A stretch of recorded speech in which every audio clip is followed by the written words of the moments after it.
the logistic regression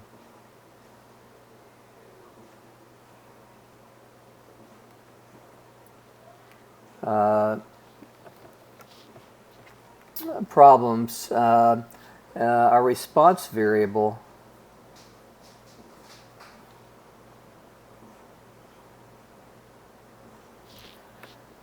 is binary.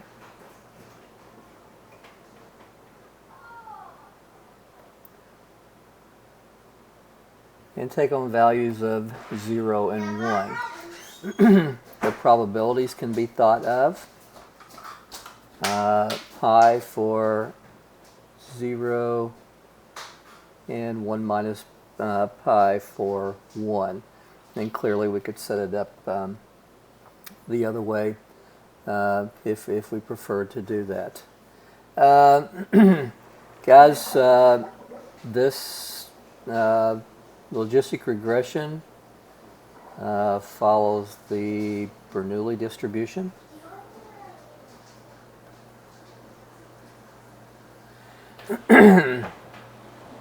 So we have a Bernoulli random variable where our expected value for y is given, and I'm running out of space here, is given as pi. I'll tell you what, let me go up here and do this. Given that y sub I is equal to the expected value, y sub I plus, of course, the error term. Now, unlike standard regression, our errors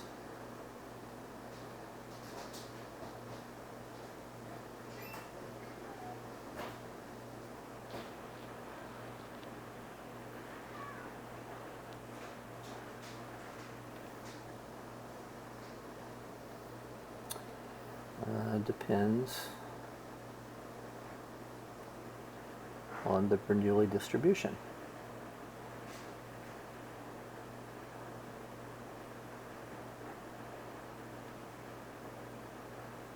Not a normal distribution. So we can say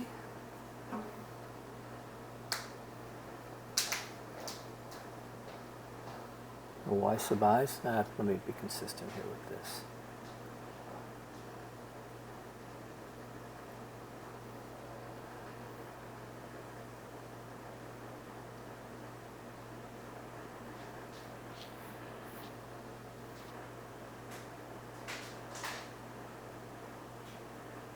Random variables.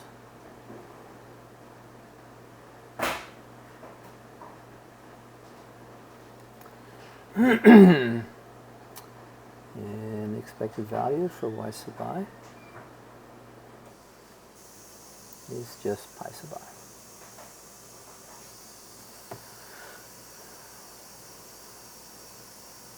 Where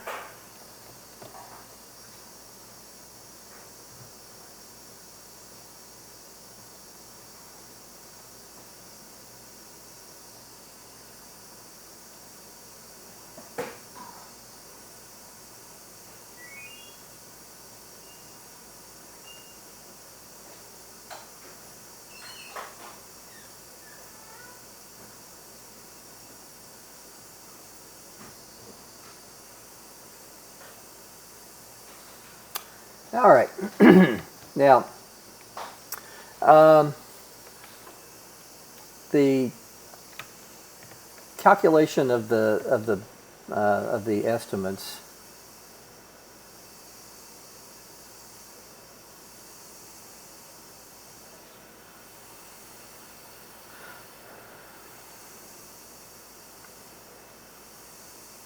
so B0 is an estimate of beta 0, and B1, of course, is an estimate of beta 1.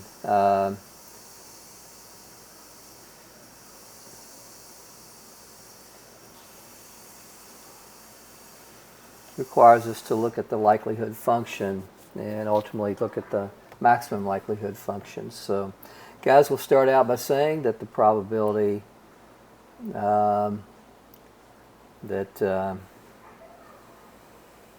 I want to bounce this back off of the Titanic example. So the probability that a male survived would be y sub I, and the probability that a male didn't survive would be 1 minus pi sub I. So changing it up a little bit. Before I said, we have binary of zeros and ones, and I think I let 0 be pi and 1 be 1 minus pi. Depending on the way that we set up the problem, we can establish it either way. So guys, we can clearly represent a family of functions here.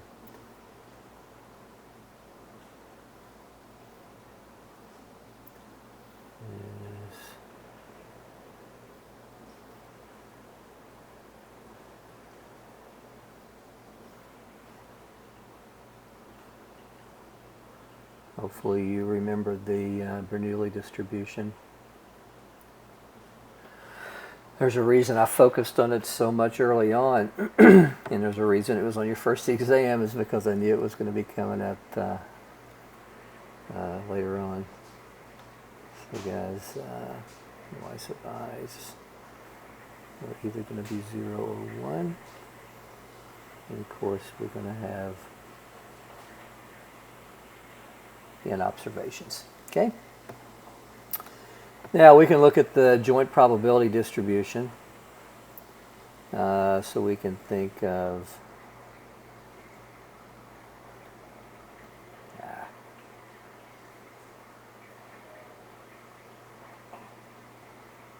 I'm going to go through this pretty quickly because, guys, we've already done this. Can be the product from I equal 1 to n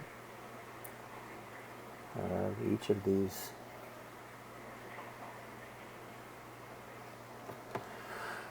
which, of course, in our case, let me write really big here.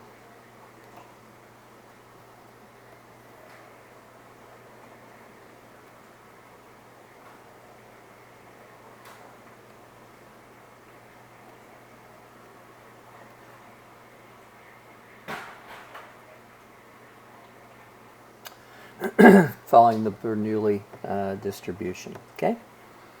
Well, boys and girls, what would we do next?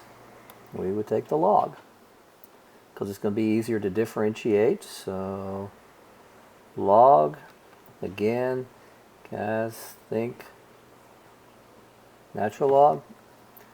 So we'll take the log of, well, I did call it G, didn't I? Yeah.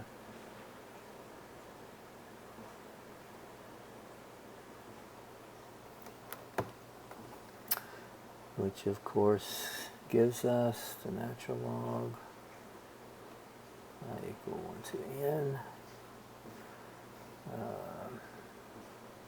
It's kind of weird having pi as your operation and then as your probability. Wish I'd actually used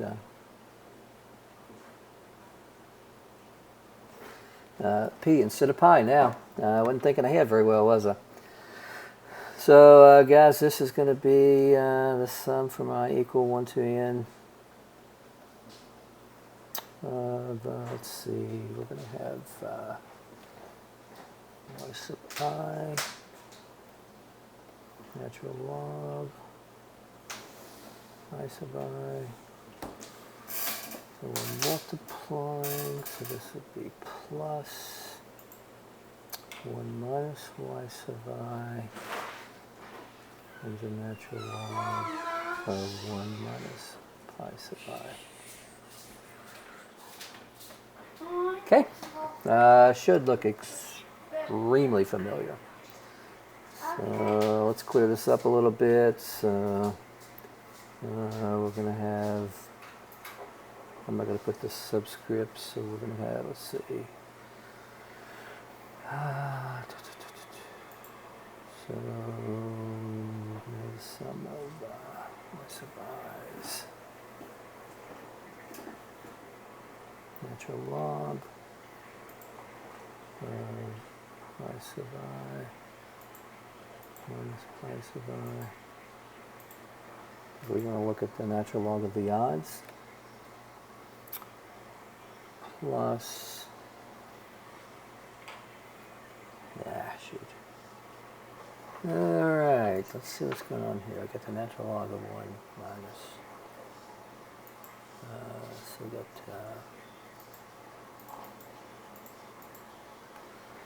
okay. So this is actually going to be the sum of the natural log. 1 minus pi sub I.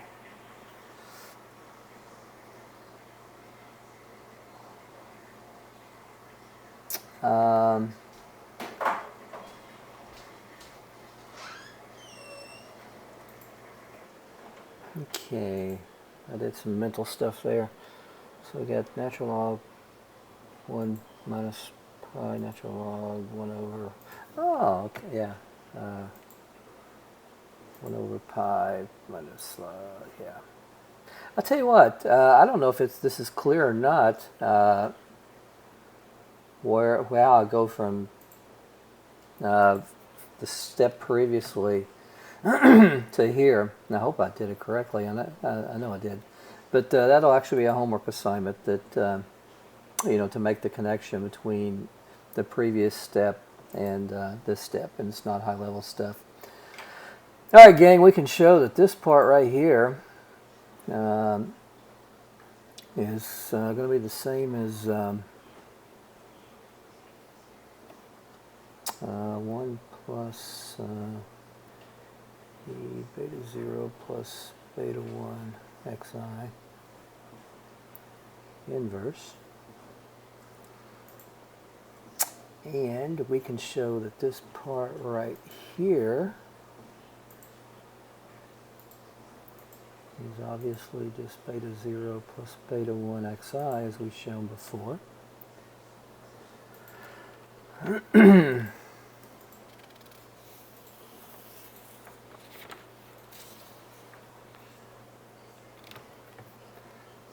Still kind of, let me think this one through.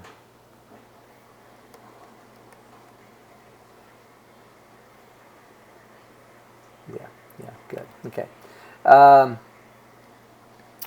So therefore, we can express the log of the likelihood function with respect.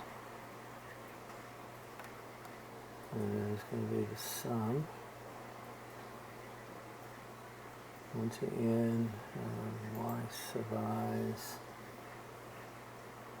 0 plus beta 1 x sub i's and minus, let's see, got, so if we take 1 over the quantity 1 plus, we're dividing, so we have to make that a negative, yeah. So minus the sum I equal 1 to n, the natural log of 1 plus.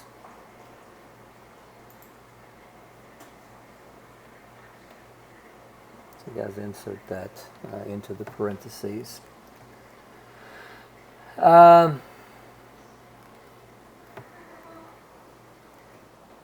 Which gets us exactly what we want. We have, in terms of our data, in terms of beta 0, beta 1. Now, guys, remember there's no closed form.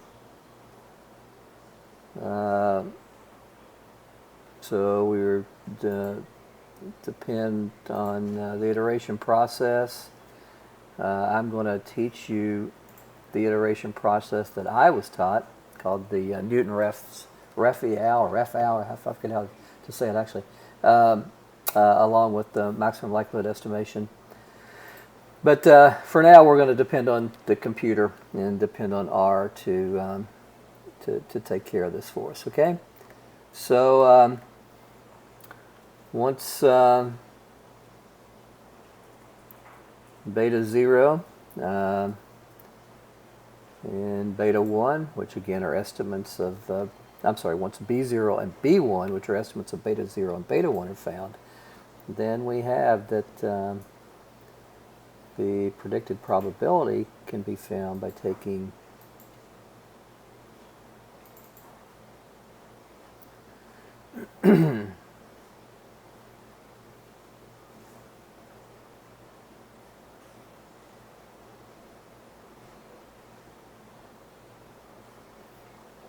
by this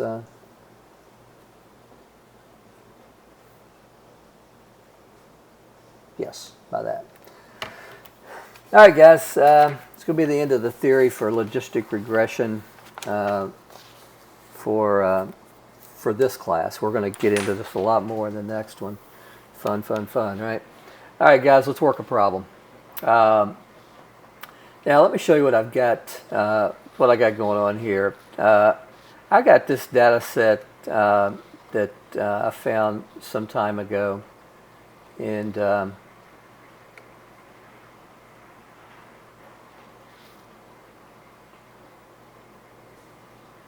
it's pretty cool. It got into whether or not, well, it opens up.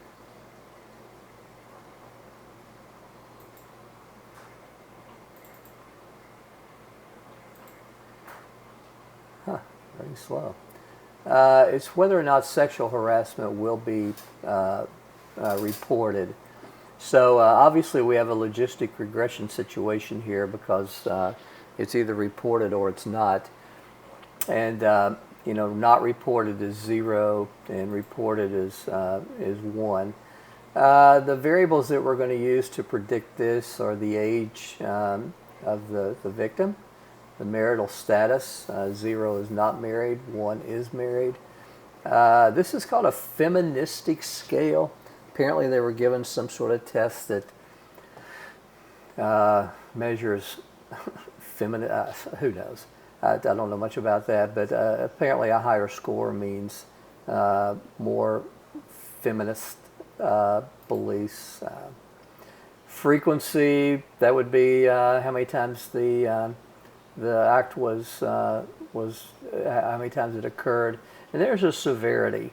And the higher the severity, I think this is from 0 to 10, the victim actually recorded how severe they thought it was. So that'd be obviously something that you would want to control for in your model. So guys, I'm going to shut this down. And I've got it saved on my desktop. Right here is just SEXHAR. So what I want to do is get into R and make it happen, okay? So first of all,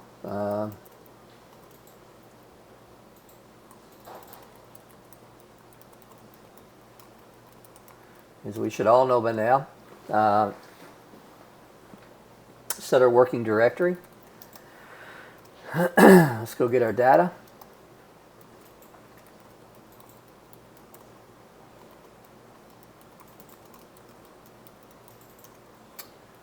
Let's attach our data so we can do something with it. And let's take a look at our data. So we've got a pretty good data set here, 343 observations. And again, we have the variables. Now, to keep from going up every single time, what I like to do here is get the names of the data down, and let's just think this through. Now, hopefully by now you realize that what we have to do is we have to go back through and find the variables that are non-quantitative and set them as factors. Well, age is fine. Marital status quoted or coded 0 and 1. So I'm just going to call this marriage. So I need to set MSTAT as a factor. Feministic or whatever. You can tell I don't know much about that, right? The feministic scale is quantitative. The frequency, is quantitative because 0 is absence of occurrence, and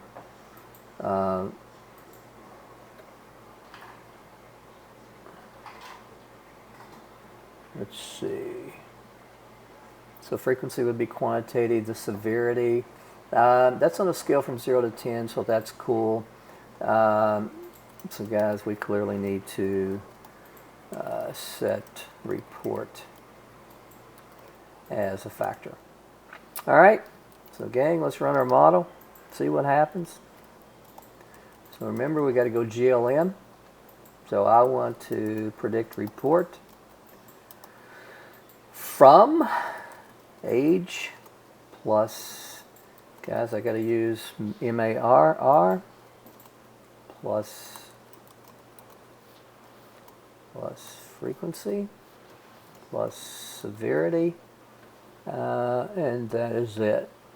Remember, guys, if you run this, you're going to get, R is going to think you're running a multiple linear regression. We don't want that, so we have to instruct the instruct R to run logistic regression by going family equal binomial. All right, gang, let's see what happens. Here's our coefficients, and without more information, what do we know? Well, I'll tell you what. Let's just let's tap into this one right here, the severity. So let's come down here and do an interpretation of severity. So do hashtag. So we would say as the level of severity increases 1 unit, the predicted natural log of the odds of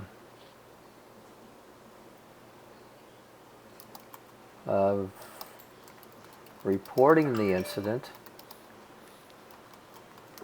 increases 0.49. Now again, what does that mean? To me, again, taking the natural log of the odds is very, very, very hard to interpret. So what I'd want to do next is probably look at a summary of the model. And what this allows us to do is to get into the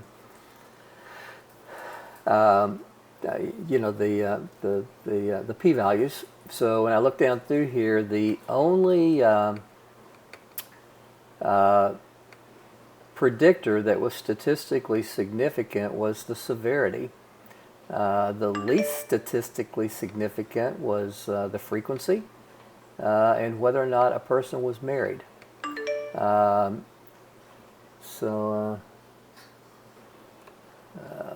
And down here we can see that the number of iterations using the Fisher scoring process for us to come to the optimal model was 4.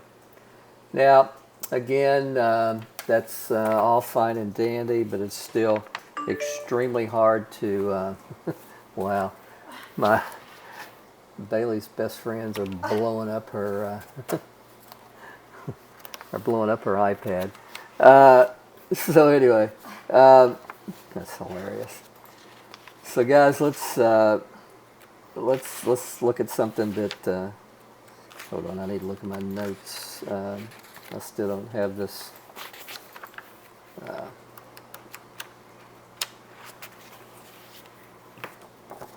This coefficient. I always forget when doing the EXP actually how to do that. And guess what? I think I've thrown that away. Lovely.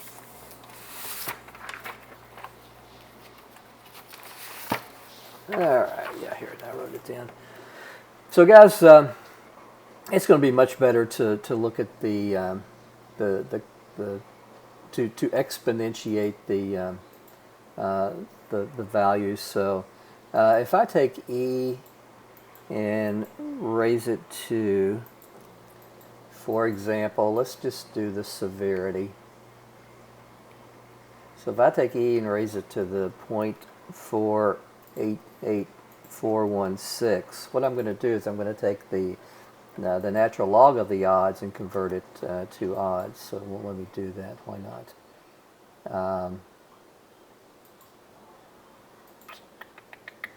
Well, I'll tell you what. Just do that on your calculator. Take E and raise it to the 0.488416, and I get 1.63. So the odds for severity are E raised to the 0.488416, which I get to be on my calculator is 1.63. Okay?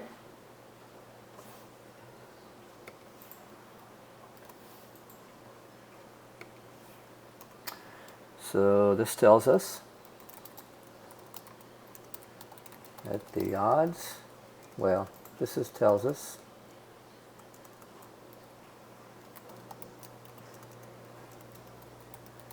controlling for age, marital status,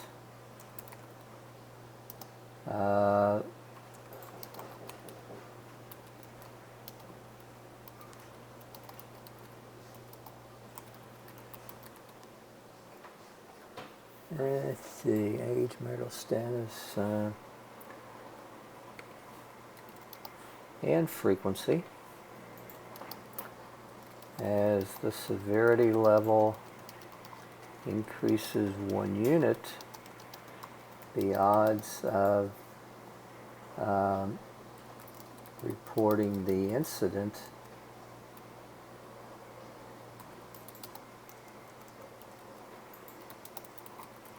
increases 1.63 times. So almost twice as likely controlling for the other variables in the model. It's almost, again, 1.63, but it's almost twice as likely for the person to report the incident as the severity goes up, and that should be no surprise at all. But guys, it'd be kind of a pain to go through and do to raise all of these to the estimates to the E power. So you know what we can do here is we can do Exp coefficients of our model, and then you can see that the severity down here is the 1.63 that, I keep losing my mouse here. Wow. Here's the 1.63 that we got when doing this by hand. Now, important is we always want to look at our confidence interval, because this is, you know, one sample of, you know, for the most part, infinitely many. So what I would want to do here is look at the Exp confidence interval of our model, and we'll get the confidence intervals for each one. Now, if you notice, you know, I think I actually told you this incorrectly a while ago. If our interval contains 1, that means that the event is equally likely. So we're not really worried about our intercept, but notice that age contains 1. This interval contains 1. They all contain 1 except for the last one, which is the one that's statistically significant. So, you know, with a 0.95 probability, we could say that the odds of reporting the incident controlling for the other variables in the model increases from about 1.4 to about 2 with, again, each increase in severity level. Well, guys, I tell you what, I'm going to make this one a short video. It's going to be our last one. It's been fun. It's been real. We're going to talk more about this on Friday course, by the time you watch this video, we will have already met. So, guys, that's